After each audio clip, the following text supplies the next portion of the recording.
Hello students, today's topic is probability. तो किसी भी इवेंट के अकर होने की प्रोबेबिलिटी का formula number of favourable outcomes divide by total outcomes and that probability is represented as P E. P means probability, E means event, जिस event की हम प्रोबेबिलिटी फाइंड आउट करना चाहते हैं, and formula is number of favourable outcomes divide by total number of outcomes. ठीक है। अब किसी इवेंट के अकर होने की प्रोबेबिलिटी को अगर हम पी ई बोलते हैं तो उसके अकर ना होने की प्रोबेबिलिटी को बोलेंगे पी ई बार। ठीक है।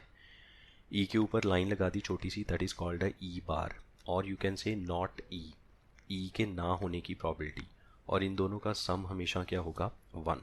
किसी इवेंट के होने की और उस इवेंट के ना होने की प्रोबेबिलिटी का सम है 1। फॉर एग्ज़ाम्पल, जैसे अगर हमसे कहा जाए कि आज रेन होगी, इसकी प्रोबेबिलिटी है, और एक बात, प्रोबेबिलिटी जो है वो हमेशा 0 और 1 के बीच में रहेगी। 0 हो सकती है, 1 हो सकती है। अगर किसी इवेंट की प्रोबेबिलिटी 0 है then that event E is called impossible event, जो कभी हो ही नहीं सकता। ठीक है। फॉर एग्ज़ाम्पल, जैसे फॉर एग्ज़ाम्पल आज अगर मंडे है, हम कहें कल वेंसडे होगा, इसकी क्या प्रोबेबिलिटी है, तो that is impossible event. Monday के बाद तो ट्यूसडे आएगा। ठीक है, तो वो हो जाएगा इम्पॉसिबल इवेंट। और अगर किसी इवेंट की प्रोबेबिलिटी 1 है then E is called sure event. For example, जैसे चलो फिर वही बात कि आज अगर मंडे है, कल ट्यूसडे होगा, इसकी क्या प्रोबेबिलिटी है, ये तो श्योर इवेंट है, कल ट्यूसडे ही होगा मंडे के बाद तो इस इवेंट की प्रोबेबिलिटी होगी 1। तो अभी हम बात कर रहे थे फॉर एग्ज़ाम्पल कि आज रेन होने की प्रोबेबिलिटी अगर 1/3 है, तो रेन ना होने की प्रोबेबिलिटी क्या होगी, हमने इन दोनों को प्लस किया, P E plus P E bar is equal to 1। P E given है 1/3, पी ई बार कैलकुलेट करेंगे, so P E bar is equal to 1 minus 1/3। LCM लेके सॉल्व किया तो आंसर कितना आएगा, 2/3। ठीक है। ये है प्रोबेबिलिटी ऑफ नॉट रेनिंग।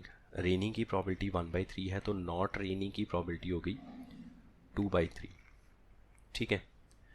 फिर उसके बाद नेक्स्ट पॉइंट क्या है, sum of probabilities of sum of probabilities of all events.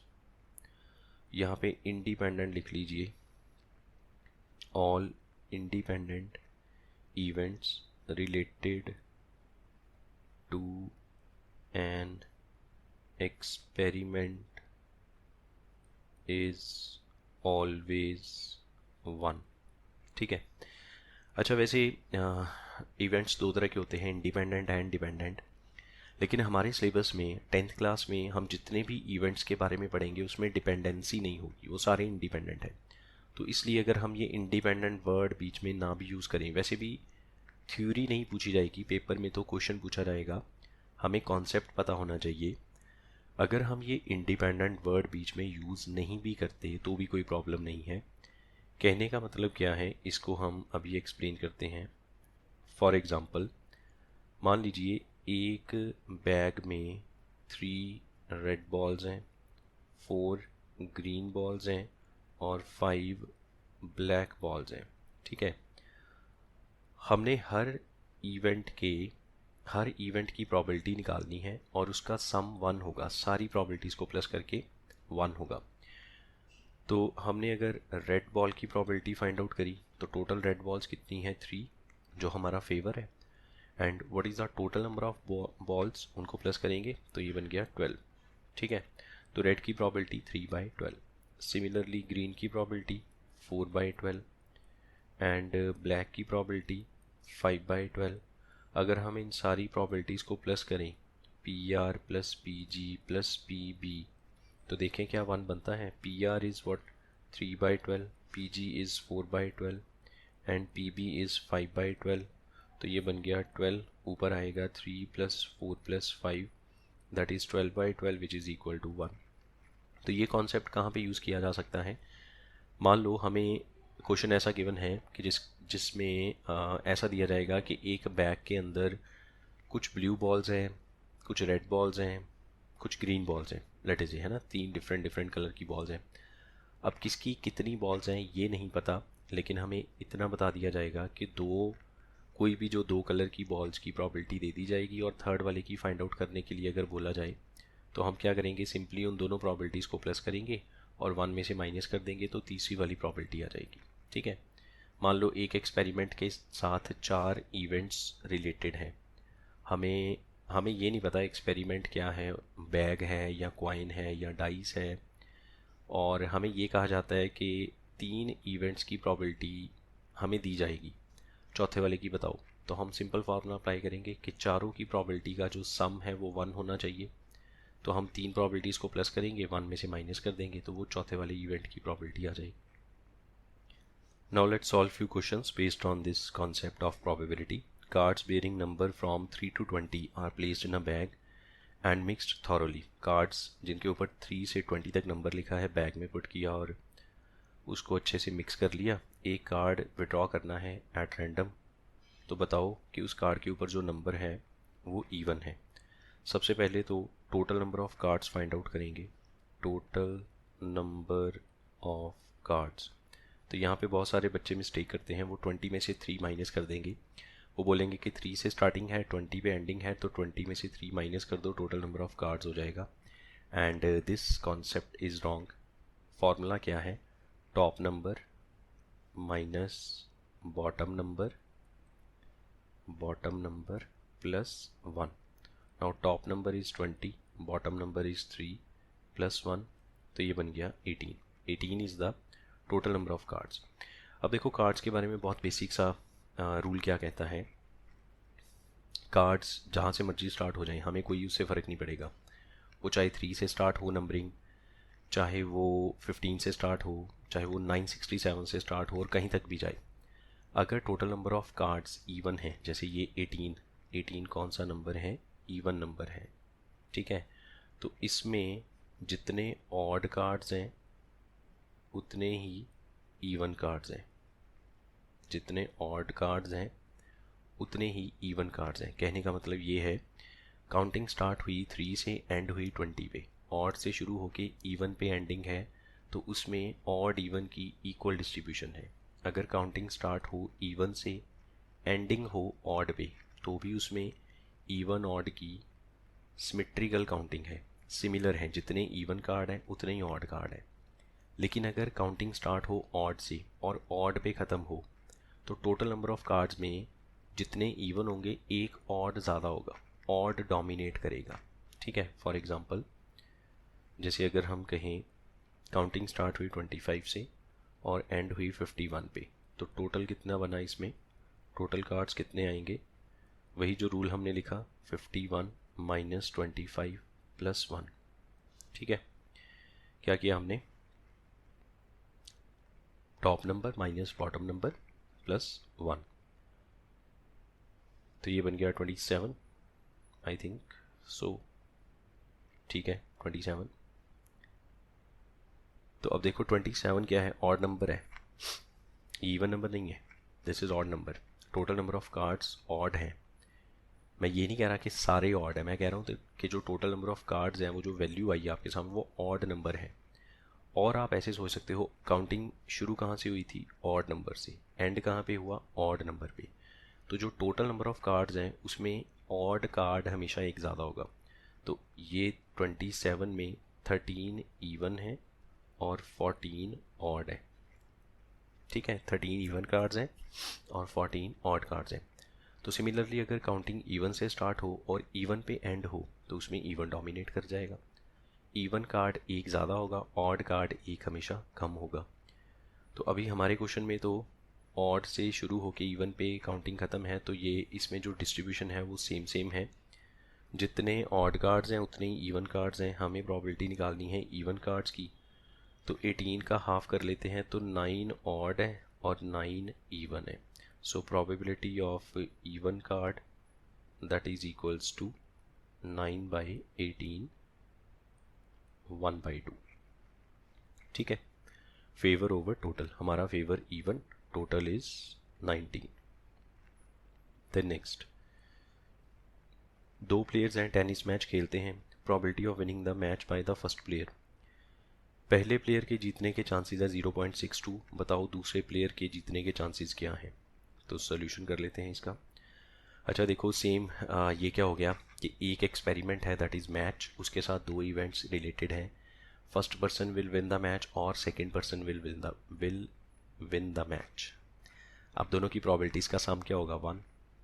तो अगर हम कहें probability of event 1 plus probability of event 2 is 1, तो ये बिल्कुल सही है. इवेंट E1 का मतलब क्या है, first person will win. Event E2 का क्या मतलब है, सेकेंड पर्सन विल विन. ठीक है. तो E1 की प्रोबेबिलिटी हमें गिवन है 0.62. E2 की प्रोबेबिलिटी हम फाइंड आउट करेंगे. So PE2 is equal to 1 minus 0.62. PE2 is equals to, ये हो गया 0.38. देखो यार, सीधी सी बात है, फर्स्ट पर्सन के जीतने के चांसेस हैं 0.62. अगर सेकंड को जिताना चाहते हैं तो फर्स्ट को हारना पड़ेगा. तो फर्स्ट के जीतने के चांसेस गिवन हैं, तो उसके हारने के चांसेस हमें फाइंड आउट करने हैं. तो 1 में से जीतने वाली प्रॉबिलिटी माइनस कर दो, हारने वाली प्रॉबिलिटी आ जाएगी. दो ही केसेस, दो ही पॉसिबिलिटीज़ हैं, या तो वो जीतेगा या हारेगा. अगर आप सेकंड वाले को जिताना चाहते हो तो फर्स्ट वाले को हरा दो. तो उसको हराने के लिए हम क्या करेंगे, 1 में से उसके जीतने की प्रॉबिलिटी को माइनस कर देंगे. द नेक्स्ट, ये एक इम्पॉर्टेंट क्वेश्चन है.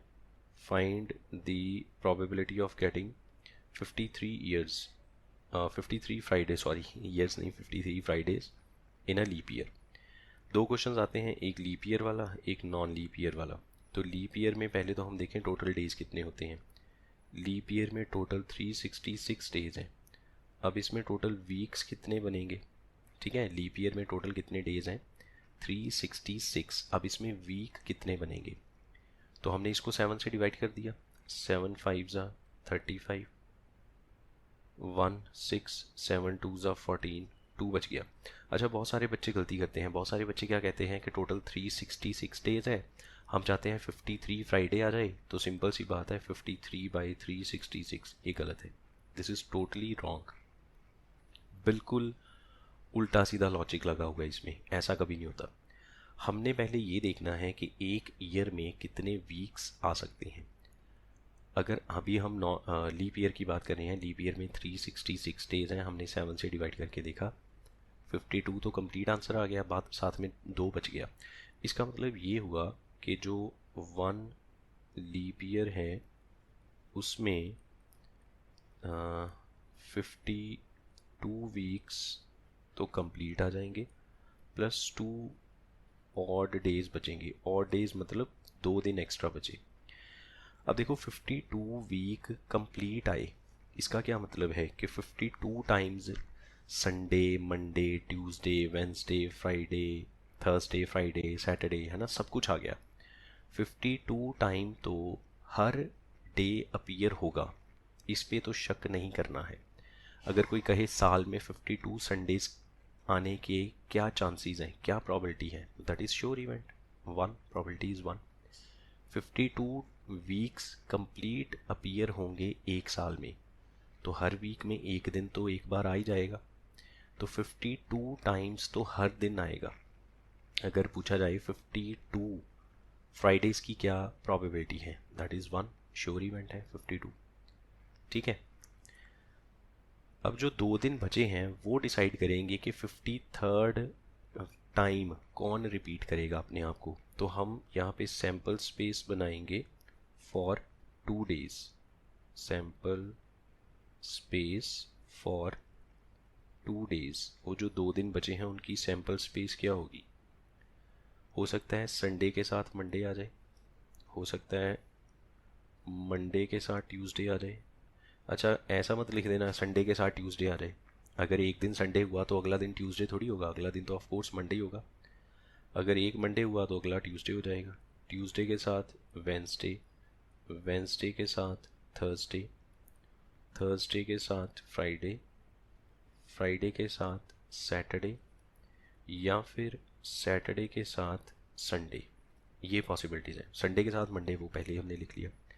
तो वो जो दो बचे हुए दिन हैं वो इस तरह से अपीयर हो सकते हैं एक साल में, ठीक है, लीप ईयर वाले में। अब हम क्या चाहते हैं, देखो टोटल सैम्पल स्पेस में कितने डबलेट बने, 1 2 3 4 5 6 7। अब टोटल 7 पॉसिबिलिटीज़ हैं उन दो दिनों के अपीयर होने की, कि वो दो दिन किस कॉम्बिनेशन में अपीयर हो सकते हैं। ऐसी हमारे पास 7 पॉसिबिलिटीज़ हैं, ठीक है। हम चाहते हैं कि उसमें फ्राइडे अपीयर हो। अब फ्राइडे वाले डबलेट कितने हैं, डबलेट बोल दिया, फ्राइडे वाले पेयर कितने हैं, तो थर्सडे फ्राइडे और फ्राइडे सैटरडे, ये दो पेयर हैं। अगर इन दोनों में से कोई भी अपीयर हो जाए तो फ्राइडे, देखो 52 वीक्स तो ऑलरेडी आ चुके हैं, 52 टाइम्स फ्राइडे आ चुका है। अगर इन दोनों में से कोई भी एक पेयर अपीयर हो जाए तो फ्राइडे की काउंटिंग 53 हो जाएगी। तो वही हम चाहते हैं। तो इसका मतलब 53 फ्राइडेज़ के लिए की जो प्रोबेबिलिटी होगी दैट इज़ 2/7। अब इसी तरह से कोई भी दिन 53 टाइम्स चाहते हैं, मंडे, ट्यूसडे, वेंसडे। अगर हम कहें कि मंडे 53 टाइम्स आना चाहिए तो 52 टाइम तो वो आ चुका है। अब मंडे वाले पेयर कितने हैं, पहला और दूसरा। अब इन दोनों पेयर में से कोई भी अगर एक अपीयर हो जाए लास्ट बचे हुए दो दिनों में तो मंडे आ जाएगा, 53 टाइम मंडे आ जाएगा, ठीक है। तो उसकी भी प्रॉबिलिटी 2/7। दैट मीन्स कोई भी दिन 53 टाइम्स अगर एक लीप ईयर में अपीयर होगा उसकी प्रॉबिलिटी क्या है, 2/7। इसी तरह से अगर नॉन लीप ईयर की बात की जाए तो उसमें यहाँ पे लास्ट पे 5 आएगा, यहाँ पे 5 आएगा, एक दिन बचेगा। तो उस एक दिन की सैम्पल स्पेस क्या बनेगी, उस एक दिन की सैम्पल स्पेस बनेगी, वो एक बचा हुआ दिन क्या हो सकता है, Sunday, Monday, Tuesday, Wednesday, Thursday, Friday या फिर सैटरडे। अगेन 7 आउटकम्स पॉसिबल हैं। 52 वीक्स कंप्लीट आ चुके हैं, इस पे शक नहीं करना है। 52 टाइम्स हर डे अपीयर हो चुका है, हर एक दिन 52 टाइम्स ऑलरेडी अपीयर हो चुका है। अब एक दिन जो बच गया, अगर मैं चाहता हूँ कि फ्राइडे जो है 53 टाइम आए तो मेरी पॉसिबिलिटी ये रहेगी कि इन सातों में से फ्राइडे अपीयर हो जाए। तो वो तो एक बार लिखा हुआ है, तो प्रॉबिलिटी क्या होगी, प्रॉबिलिटी ऑफ 53 फ्राइडे 1/7। अगर मैं कहूँ कि इन बचे हुए दिनों में मैं चाहता हूँ कि 53 मंडे आ जाए, तो 52 मंडेज तो ऑलरेडी आ चुके हैं, अब एक मंडे और चाहिए मुझे। तो मैं ये मतलब मेरी विश क्या होगी, मेरी विश ये होगी ये जो 7 आउटकम्स हैं इनमें से मंडे अपीयर हो जाए। तो मंडे मेरा फेवर है, टोटल 7 है, तो आंसर क्या आएगा, 1/7। सो सेम लॉजिक के साथ 53 संडे, मंडे, ट्यूसडे, वेंसडे, कुछ भी चाहते हैं 53 टाइम्स, तो उसकी प्रॉबिलिटी क्या आएगी, 1/7, ठीक है। Now next fourth question.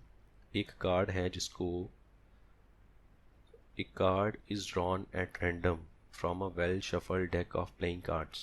Find the probability that card is card of spade or an ace. तो कार्ड्स कितने तरह के होते हैं, 4 सूट्स होते हैं, ठीक है, जिसमें पहला हो गया स्पेड, फिर हो गया क्लब, फिर हो गया डायमंड्स और फिर हो गया हार्ट्स।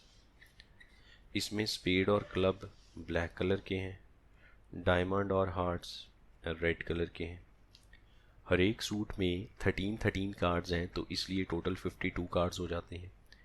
और king, jack, queen and king, इनको बोलते हैं फेस कार्ड्स। और एक होता है ए लिखा होता है जिसपे, इसको बोलते हैं एस। हर सूट में एक एक बार काउंटिंग कहाँ से स्टार्ट होती है, 2 3 4 से लेके ऐसे 10 तक, फिर आता है जैक, क्वीन, किंग और लास्ट में एस। तो ये जो कार्ड्स हैं ये फेस कार्ड्स हैं और ये एस हो गया, ठीक है। अब देखो हर सूट में 3 फेस कार्ड आएंगे, तो टोटल फेस कार्ड हो गए 12, जिसमें से 6 रेड हैं 6 ब्लैक हैं, टोटल किंग की अगर बात की जाए तो 4 किंग हैं, हर सूट में एक एक किंग आएगा। ये मैंने आपके सामने 4 सूट लिखे हैं, first, second, third and fourth. Her suit में एक एक किंग आएगा, टोटल 4 किंग्स हो गए, 2 रेड 2 ब्लैक। हर सूट में एक क्वीन आएगी, 4 क्वीन, 2 रेड 2 ब्लैक। इसी तरह से 4 जैक, 4 एस, 4, अगर मैं कहूँ कि जिस जिस कार्ड पे 10 लिखा है वो कितनी बार है, वो भी 4 टाइम्स है, 2 बार रेड कलर में है, 2 बार ब्लैक कलर में है। तो अब हमारा क्वेश्चन क्या है इसमें, हम चाहते हैं जो हम कार्ड सेलेक्ट करें या तो वो स्पेड हो या एस हो। स्पेड कितने होते हैं टोटल 13, और एस कितने होते हैं टोटल 4। तो वो 13 भी फेवर में है और 4 एस भी फेवर में है। अब यहाँ पे आपने क्या एक बात का ध्यान रखना है कि जब हमने स्पेड को लेट किया तो उसमें सारे कार्ड्स आ गए स्पेड वाले, उसमें एक एस ऑलरेडी आ चुका है। अब बाकी बचे 3 एस, वो भी फेवर में कर लो, तो फेवर में टोटल हो गए 16। तो प्रोबेबिलिटी क्या आएगी फर्स्ट पार्ट की, प्रोबेबिलिटी फर्स्ट पार्ट की 16/52, 4 के टेबल से कट किया तो ये आंसर आ गया। Then next red king B part. तो अभी हमने क्या बोला कि किंग कितने हैं, टोटल 4 हैं जिसमें से 2 रेड ना 2 ब्लैक हैं, तो प्रोबेबिलिटी 2/52, 1/26। सी पार्ट, ना किंग होना चाहिए ना क्वीन होनी चाहिए, तो किंग और क्वीन हटा दो, तो 52 में से 4 किंग और 4 क्वीन हटा दो, बाकी बचा 44, वो हमारा फेवर है, टोटल 52, 11/13। ठीक है, 4 के टेबल से कट किया। Then next either a king और अ क्वीन, या किंग होना चाहिए या क्वीन होनी चाहिए, तो अब किंग और क्वीन हमारा फेवर है, 4 किंग है 4 क्वीन है, 8 हमारा फेवर है, टोटल 52, 4 के टेबल से कट किया 2/13, ये इसका आंसर है। ठीक है, कार्ड्स की डिस्ट्रीब्यूशन को याद कर लीजिए, इसके बेसिस पे बहुत सारे क्वेश्चंस पूछे जाते हैं। एक और हमारे पास ऐसा ही कार्ड्स वाला क्वेश्चन है, 52 कार्ड्स में से jack, queen, king and ace किस कलर के, सारे ही रेड कलर के, ये रिमूव कर दिए। तो देखो रेड कलर के 2 जैक हैं, ठीक है, 2 2 2 2 4, मतलब 2 2 फिर 2 2, 8 कार्ड्स को तो रिमूव ही कर दिया। अब टोटल रिमेनिंग कार्ड्स कितने हैं हमारे पास, remaining cards is equals to 44। अब जो भी प्रोबेबिलिटी है इस 44 में से निकालनी है। ठीक है, पहला पार्ट ब्लैक क्वीन, तो क्वीन 2 रिमूव करी लेकिन रेड वाली, ब्लैक वाली थोड़ी ना करी, ब्लैक वाली क्वीन तो उसके अंदर है अभी, तो प्रोबेबिलिटी क्या आएगी 2/44, 1/22। देन नेक्स्ट रेड कार्ड, अगर पूरे डेक में से कुछ भी रिमूव ना करो तो फिर तो जितने ब्लैक हैं उतने रेड हैं, फिर तो ऐसा सोचने की ज़रूरत ही नहीं है, दोनों सेम सेम हैं। अभी क्या हो रहा है, ये जो हमने रिमूव करे हैं 2 2, ये सारे किस कलर के हैं, रेड कलर के। वैसे रेड कार्ड्स होते हैं 26, 8 रिमूव हो गए, बाकी बचे 18। तो ये जो 44 रिमेनिंग कार्ड्स हैं इसमें 18 रेड हैं और 26 ब्लैक हैं, क्योंकि ब्लैक वाले थोड़ी ना रिमूव किए हमने, रेड वाले रिमूव किए हैं। तो हमें प्रोबेबिलिटी चाहिए रेड कार्ड की, रेड कितने हैं 18 और टोटल कितना है 44, इसको अगर हम 2 से कट करें तो 9/22।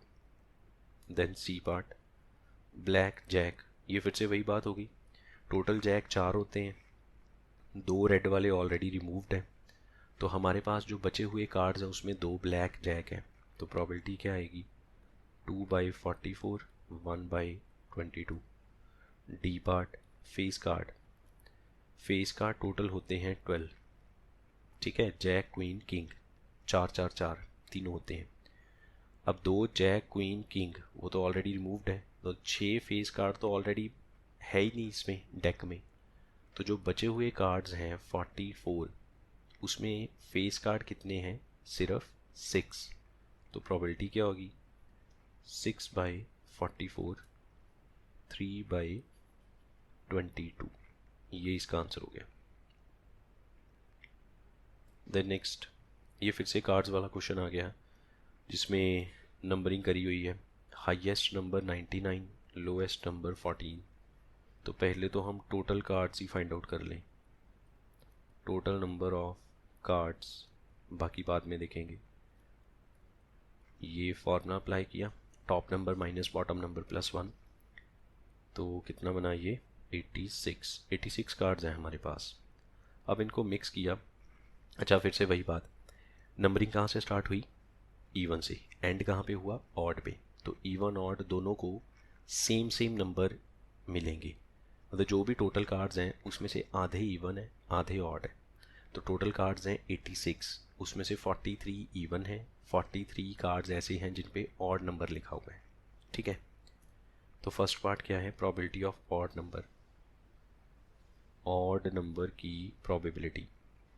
तो 43/86 1/2। Then B, probability of perfect square number.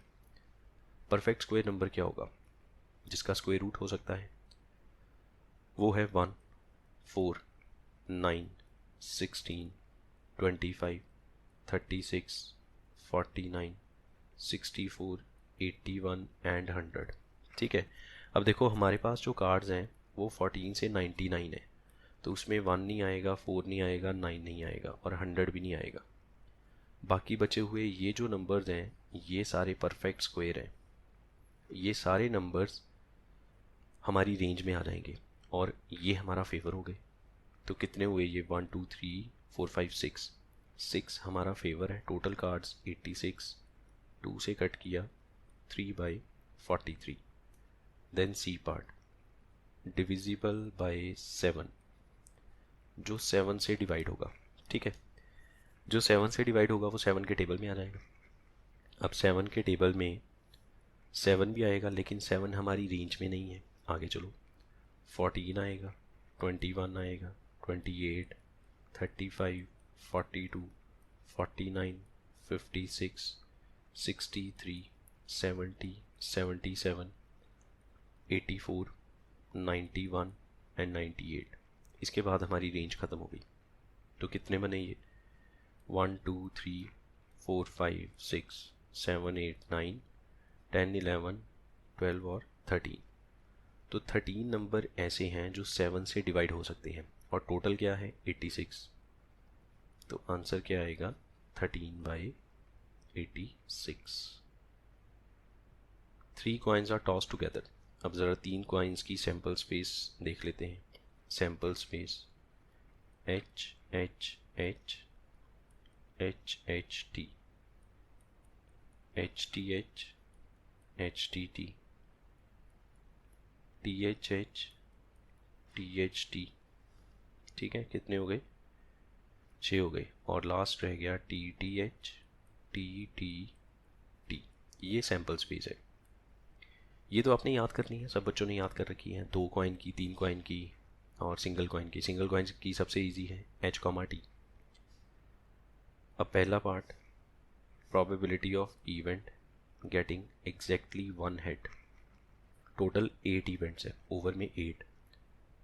अब इसमें से वो वाले इवेंट काउंट करो जिसमें एग्जैक्टली 1 हेड है, और वो कौन सा होगा, HTT, THT, TTH। तो इसका आंसर क्या आएगा, 3/8। Second part, at least 1 head and 1 tail. वो कहता है कि कम से कम एक हेड एक टेल तो होना ही चाहिए, बाकी जो मर्जी हो जाए साथ में। तो सिर्फ ये पहला इवेंट और लास्ट इवेंट छोड़ दो, बाकी जितने भी इवेंट्स हैं सभी में कम से कम एक हेड या एक टेल दोनों ही है ना। अगर हम HHT की बात करें तो इसमें कम से कम एक हेड और एक टेल है। कम से कम 2 आ जाए कोई प्रॉब्लम नहीं है, एक आ गया हमारा फेवर बन जाएगा। एक हेड आ जाए, एक टेल आ जाए तो हमारा फेवर हो जाएगा। अब ऑफ कोर्स 3 का कॉम्बिनेशन है तो एक तो रिपीट कर ही जाएगा ना। अब जिसमें तीनों ही हेड आ गए वो हमारा फेवर नहीं है, बिकॉज उसमें टेल तो आया ही नहीं। हम चाहते हैं हेड के साथ टेल भी आए। ठीक है, तो टोटल हमारा फेवर कितना बनेगा, 6, और टोटल है 8, 3/4। Favour 6, total 8, probability is 6/8, that is 3/4. The next, a single throw of 2 dice अब देखो इसमें भी क्या है, दो डाइस की जो सैम्पल स्पेस है वो हमें याद करनी है।